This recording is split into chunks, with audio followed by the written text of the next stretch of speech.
you can really only snore if you're a mouth breather. Mm. And you're a mouth breather because of the way you habitually breathe.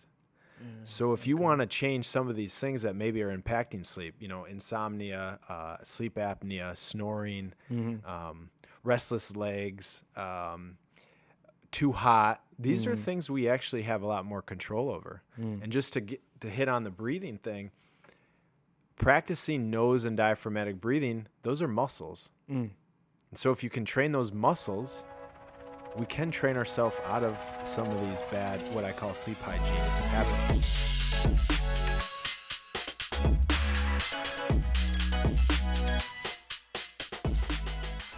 So today we wanted to bring to you a topic on sleep. Rashaun and I went to an event this morning, delivered them a presentation, try to get people motivated, and sleep's one of those subjects. Rashaun was talking to me about his interest in it, and he thought it is something that sometimes people look at, they hear, they talk about, but not a lot of action comes out from just the talk. And we're still struggling to sleep as a society. So today we're going to talk about how we can't make up for lost sleep. And I think a lot of your friends, a lot of my friends, probably where they're at. I'm 36, you're 24. Yeah. Neglect their sleep because they think they'll get to it later. What do you feel about that? It's either going to hit them hard now or it's going to hit them hard later. But for most of us, it's hitting us hard now. And if you're listening to Rashaun's pretty wise for 24, because you told me, like, if you get 6 hours of sleep, you can't do it. Nah, I feel it. How do you feel it? I feel it. Like, let's say one day I'm sleeping 8 hours, right? I'm waking up, I'm feeling energized, I'm good. Let's say I sleep 6 hours. I'm waking up, I get that energy, but then as we go on throughout the day, 11 o'clock hit is like, nah. So if I come over here and you didn't get 8 hours of sleep, Yeah, 11 o'clock, you're a little bit dozy. You're going to feel my energy. You know what I'm saying? You're going to feel it. So, yeah, that's what we want to talk about today is how we can't make up for lost sleep. And instead of just focusing on sleep and the stages of sleep and how to get better sleep, I think of sleep as a holistic practice. If you're not eating right, or let's just say you ate too much, sleep's going to be impacted. Or you didn't move your body, or you got a lot of stress. You're ruminating about different stresses. So sleep is much more holistic than I think sometimes we think about. But as I was preparing, I was reminded that the word rejuvenation means to make young again. Yeah. I don't know about you, but one of the things that I feel like is when I get a good night's rest, I just wake up new. Like, it's a new start. It's a new beginning. And I know when I don't, it just makes everything worse.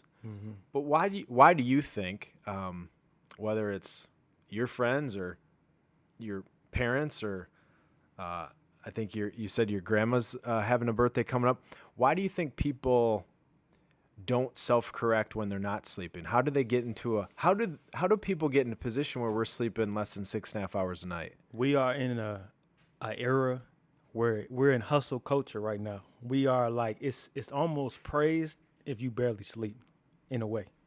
So let's say we all, have a one-on-one session, we all talking, or a group, whatever, right? And we're like, yeah, so I grinded this week, I did this amount of things. Like, and then you ask a person like, well, how much you sleep? And like, well, I only slept 3 hours, but I'm up at 3 a.m. I'm getting in every day. So they get a badge. You get a badge. And it's like we in a hustle culture right now, which I think we putting too much emphasis on work harder, but we not sleeping. So when we get older, how you going to have good health? And let's say you do make it, you do get rich and all that. How are you going to stay, healthy? And that, I think a lot of our listeners, do well professionally. Yeah. And I think a lot of them will tell you one of the things that they love about the message is like, without your health, you don't really have a whole lot. You don't. So I think sometimes for someone at 24 years old, some of your friends, some of my friends, you can get by with 5-6 hours of sleep. Yeah, you can actually be successful and be somewhat happy. But I think there's a lot we're missing out on, and that's why I don't think we can make up for lost sleep. And again, back to rejuvenation, to make young again. I see a lot of the hustling, I get where that's coming from. Mm-hmm. And if you're not, all you have to do is turn on any social media to tell you that The Rock wakes up at 4 a.m. or Michelle Obama does Pilates at 3 a.m. or whatever. Look what they're taking, though, in the morning. They're waking up and they're like, yeah, I'm about to get in, I'm about to crush it in the gym. But look what they're taking. I got a protein. I mean, not protein, but I got to take my pre-workout. I got to take my coffee. I got to drink something that's to stimulate me. I got to get a supplement rather than get that energy from within because I'm already good. So when you think about sleep, I think we have to understand if we don't set up the habits young, it's much harder later. And, you heard me today talk about we all think we're trying to do more with less. Yeah, that's facts. But the reality is we're doing less with more. And one of the things that I think we're doing less with is I don't think we can manage stress. I don't think we can handle the conflict. I think we are more struggling with mental health. And I can't, I keep thinking about, we neglect rest. And so when we think about rest, to me, rest is the opposite of stress. Like you need rest if you want to handle stress. Yeah. Rejuvenation means to make young again, kind of to wipe the slate clean. So this hustle culture, this badge of honor of I worked very hard, I think the opportunity is to really do more with less. We got to use this tool called sleep. Yeah. And and I think I've always been a good sleeper. It sounds like you've always been a decent sleeper. Yeah. And some people haven't. Right. So talk to the listeners. What's your history on sleep? I'm gonna tell y'all right now. I'm the guy to talk to about it because I remember, especially when I was back in college, I actually would sleep. I will sleep very late. Like I would go to bed at 3 a.m., 2 a.m. and wake up. If we had class at 8 a.m., whatever. It's like I'm good. That's what you're thinking in your mind. The older I get, now I'm let's say I went to bed at 3 a.m. and I wake up at 12. First of all, half of my day is already gone. But at the same time, you got to look at it like I'm not feeling the best myself. Sure. So you've been to a point where you stayed up way too late and didn't get 8 hours of sleep. It started reaping on me. Yeah. After a while. At a young age, and at a young age. Yeah. And I think that can be a blessing that you can feel some of those side effects to adjust. Yeah. One of the things that's interesting about sleep, and I don't say this lightly because if you're not sleeping, there's nothing worse. Right. And so people need some symptom release from being sleep deprived. Yeah. But sleep supplements, sleep medications, the category of helping the mind relax is booming. Yeah. And just think of melatonin.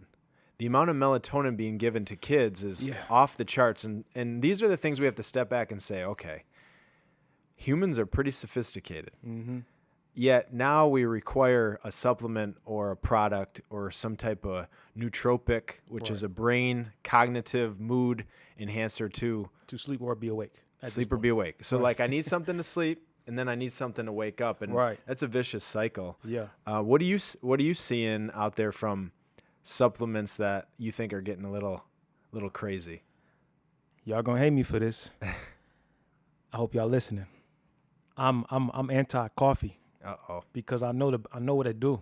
It strips your vitamins and minerals, and it's like almost like a pre-workout too. Those are my two things that I'm really kind of against. So you're against it because you don't want to rely on it. I don't want to rely on it, and it gets to a point where it becomes an addiction. Now I'm relying on the coffee to start my day. Oh, I didn't have my coffee. You ever heard somebody say that? Yeah. I ain't get my coffee today. So don't start the meeting. Now Megan, your girlfriend, loves coffee, right? Yeah, she loves it. And I'm trying to get her. So I don't think our message is ever like, don't do it. But right. In your mentality, for you, knowing how you operate, you don't want to use it because you probably could get by with less sleep, and then you're not prioritizing something. So you're trying to prioritize sleep more than you're prioritizing something to get you awake. Yeah. And on top of that, I feel like a lot of people, especially in this day and age, they're afraid of losing time because they're sleeping more. That's what it is. I feel like a lot of people would be like, well, if I sleep 8 hours, then I'm missing out on this. I could be up before everybody, which is cool. But let's say you're not going to bed. You want to wake up at 4, but you're not going to bed at 10 or 11. Yeah. So you're missing out on that part. Well, did you see the audience today when I said, how many of you don't have enough time and like everyone's crazy running around? So today I was working with a hospitality group and they're service people. They have to serve other people. Yeah. But I made the point that energy Mm-hmm. is much more valuable than time. Yeah. And I feel this with many audiences, that audience specifically today. I could just feel them like I don't know if it was an aha moment or, he's right. I'm managing time way too much. Yeah. And my energy's crummy. Right. And that comes down to sleep is like, I think it's kind of the flip. We don't prioritize sleep enough because we want more time in the day.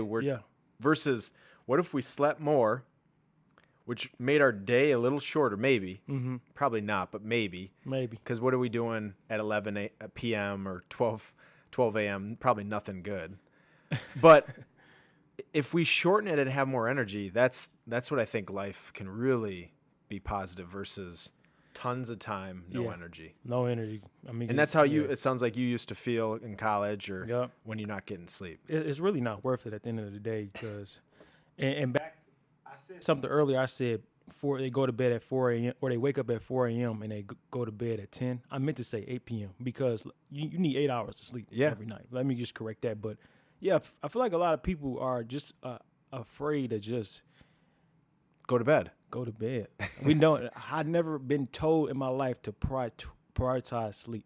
Like, hey, you need to take a nap today. You need to lay down for a second. Or because that'd be lazy.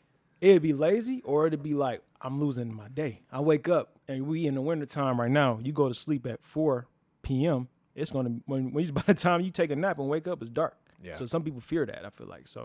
Yeah, I think that hustle culture. I think that that laziness, but. Again, we're spending our time. I think one of the things that I've seen from working with people is we spend our time in many different ways. Yeah. I think sleep is not a, lack of time. You're not giving anything up. You're actually investing. Right, yeah. It's a good use of time. Like, it's not a waste of time. Yeah. And then that leads me to my point of when we think about rest in general, many of you have heard me talk about breathing and white space and how rest, eat, move, rest is the first category. Yeah. Sleep tends to be the most sexy out of those three areas, space and breathing. But if you're not breathing correctly throughout the day, you're probably not going to be breathing correctly while you're sleeping. That's today I took the group through the nostril breathing exercise. Mm-hmm. What I didn't say to them, because I didn't want their head to fall off with too much information, but you can really only snore if you're a mouth breather. And you're a mouth breather because of the way you habitually breathe.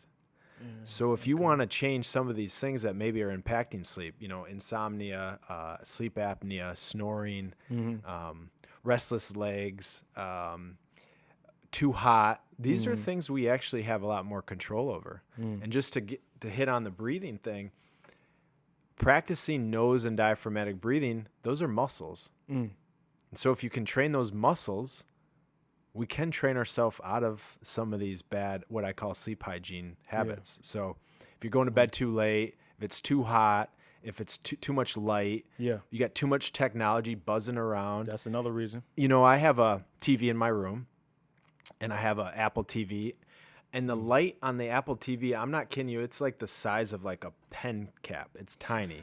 But when all the lights are off, that thing can light up the whole room. So these are things that I would say got more sensitive to sleep.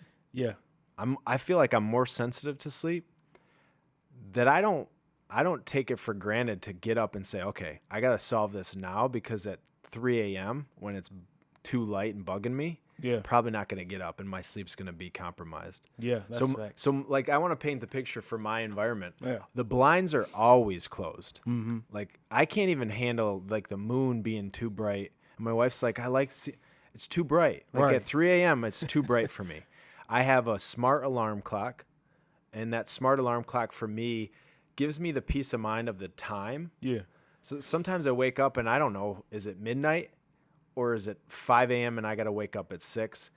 When you don't know the time, it really, for me, it screws it up. So it's not too light. That's why it's a smart alarm clock. It doesn't have a lot of technology, but it gives me the time. So I don't need my phone in the bedroom. Yeah. So I don't charge my phone in the bedroom. Smart. That's a big one. That's a very big one. And I have a chili pad, and the chili pad allows me to control the temperature of the mattress. And so those are some of the things in my environment that I don't know. I don't know if I'm becoming too high maintenance, but it's my way to feel like I can control my sleep. It's a little high maintenance, but hey, if that works for you, shoot.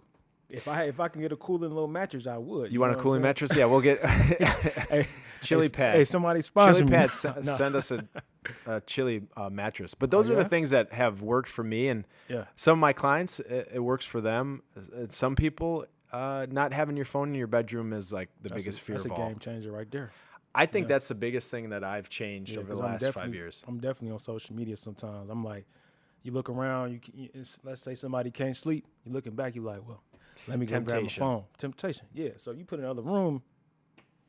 Yeah. Good. The RO is a company that makes that that phone box I told you about. Yeah. And that thing's been really great for me because I like to charge my phone in the kitchen. It's just a spot. And this box is like a charger, but it actually counts how many hours you're away from your phone. Oh. So it's kind of like a anti-phone when you're at home box. But that's where I put my phone. I charge it, and some days, I feel like, well, what if someone calls? But the reality is, I was just thinking, I sleep so much better when that phone is not next to me. Yeah. When I travel to speak and I'm in a hotel by myself, I'm out of my ritual, and that phone's right there. And you scroll, you try to answer some emails, you're by yourself, and I don't get as good a sleep. Yeah, I feel that. Have you tried to not sleep with your phone in your bedroom? I tried it. I tried to put it in now another room. You grew up. When did you have your first cell phone? What age? My first cell phone, I was still in that era. We had the flip phones. Okay, so maybe not. So maybe my first iPhone, I say, was like maybe the 9th grade. So you grew up though with a smartphone. Yeah. By your bed. Yep. For many, many years. Yep. Now I'm a very, very curious man. So like I would be on Instagram, or I would be, if it was like TV that it was kind of new for the phone. Because I don't remember back then, once you had that YouTube app, it was over with. Like you would just watch YouTube all the time. So yeah. I just say, especially for people out there, I think my advice would be, we want to set the mood for everything in our life. We want to set the mood for, if you in a relationship or you doing something, that's different. Why don't you set the mood to go to sleep? When the last time we did that, set some moods like, oh yeah, I'm about to cut on one of these. What do you call that? The essential oil. Essential oil. Diffuser. Yeah, put on a little diffuser. You put you make it cold in the room.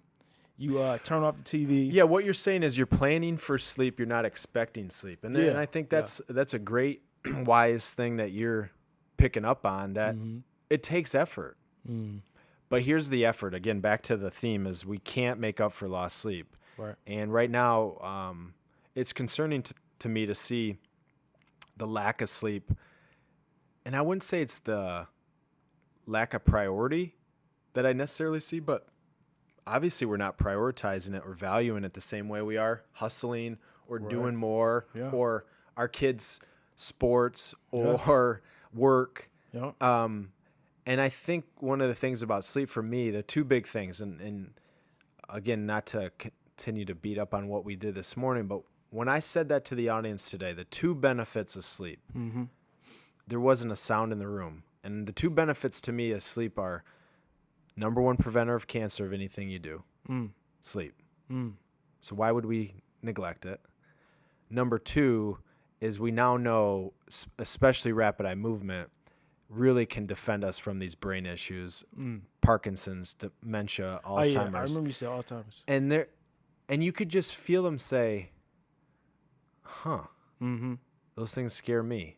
And who don't they scare? And who hasn't been touched by cancer in some way, whether it's personally or someone you love? Right. We all have been touched. And in 100 years, we've lost 4 hours almost of sleep. And I wrote that blog last year about when screen time passes sleep time, we're in trouble. We're in trouble. We're not quite there. And so we can't make up for lost sleep. I think we can prioritize for better sleep. You call it setting the mood. Could be called planning sleep. making a couple tweaks, but I think we all have an opportunity for better sleep. What are a couple things you're doing today better than you did in the past? First of all, I'm more educated. If I was not as educated as I am about this, I probably wouldn't care as much. So the curiosity in me always wanted to know, how can I do better? So if I'm like, well, if sleep optimizes my work ethic, it optimizes my brain, why wouldn't I do it? So I just remember, like, I'm into more bodybuilding. I like, I want to get a little bigger. I want my arms to get bigger. How can my muscles grow if I'm not getting any sleep? You can go all day to the gym. You can run, you can work out, push all the way you want to, but if you're not getting any sleep, you're not going to gain any muscle. You're probably going to lose muscle. Yeah, it's during deep sleep that the body repairs itself and also can grow. Yeah. So testosterone, growth hormone, anti-inflammation, so repair. If you have an injury, that's when it really can repair itself back to making young again. Yeah. And so you educated yourself on that, and it really was profound to you because you're killing yourself in the gym, maybe not getting that 8 hours of sleep, and you're like, where are my gains at? I'm hitting the ceiling. Right. But once you get to sleep, it's like I'm training maybe not even as hard, and I'm getting more gains. That's a fact. And I think that's the lesson is sleep is not I don't look at it as a luxury. I look at it as a necessity and an optimization strategy. Yeah. LeBron James, you're a huge basketball fan. I love basketball. LeBron James says his performance-enhancing drug is 8 hours sleep. LeBron James is a freak athlete. He could probably get by with 6 hours sleep, still dunk on everybody. Right.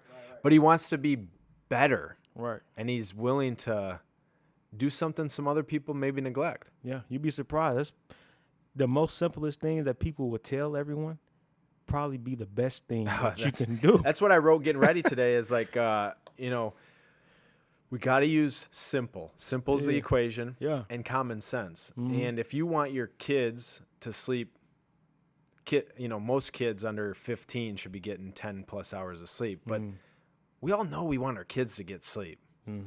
But then next thing we do is we're watching Netflix till midnight. And I've been there, but I think we have to hone in, especially in 2023, as getting back in some new rituals, new routines, want to get our health back mentally and physically.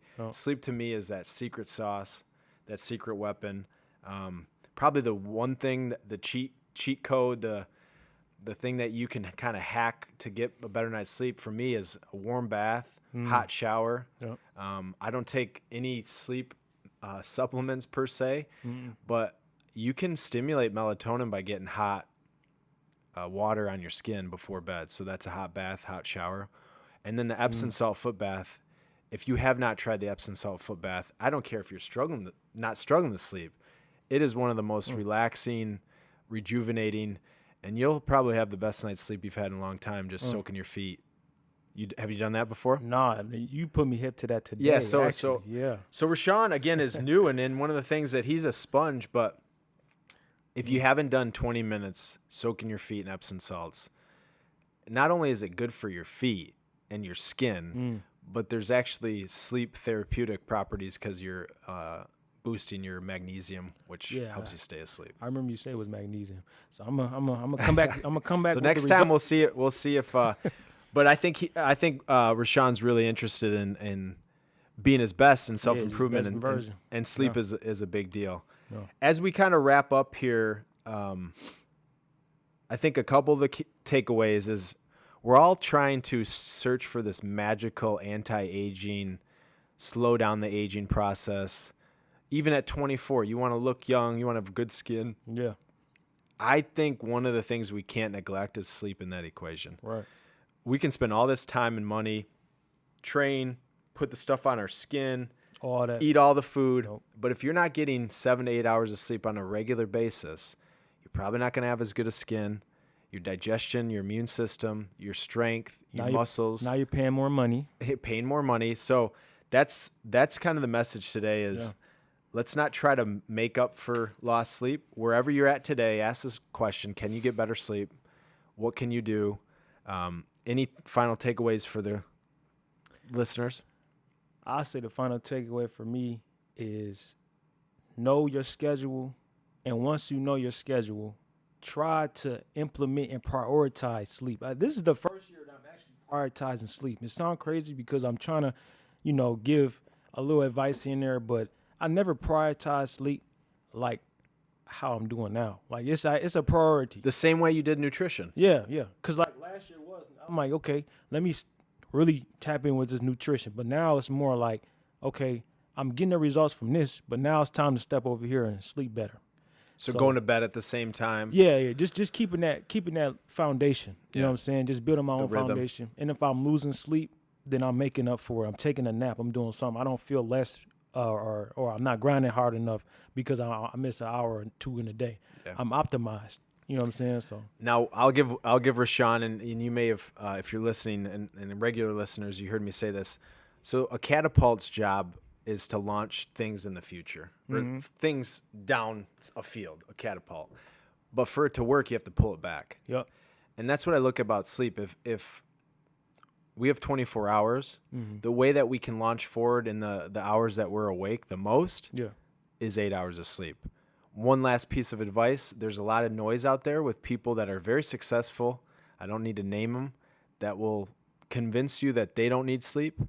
I only say to that is don't compare yourself to others. Right. Compare yourself to yourself. Yep. And how do you feel? If you can go 7, go for 7. Yeah. But the key is how do you tap into what we really have? I think we have this magical power of recharging our batteries every night. But we do have a choice how we do that. So we wanted to talk about sleep. We can't make up for lost sleep. Rashaun's going to try the Epsom salt foot bath. I'm sure y'all. And he's going to have to sleep like a baby, even though, speaking of that, one of my babies woke me up at 3:30 last night. So we never can control our sleep completely, but we can do a lot to really try to play offense versus just, I think you said it, you got to put yourself in the mood for sleep. Yeah, and if you can't sleep, try at least to meditate, like get away from the phone, get away from like stimulation to your brain. Yeah. Just sit and relax. When do you ever lay down and just do nothing? It's hard for to do. 10 minutes. It's hard to do. It's hard to do with all this stuff going on. You heard it from Rashaun. Yeah. And we'll see you again next time. If you have any questions at any time, info@ontargetliving.com. And we look forward to seeing you again soon. Bye.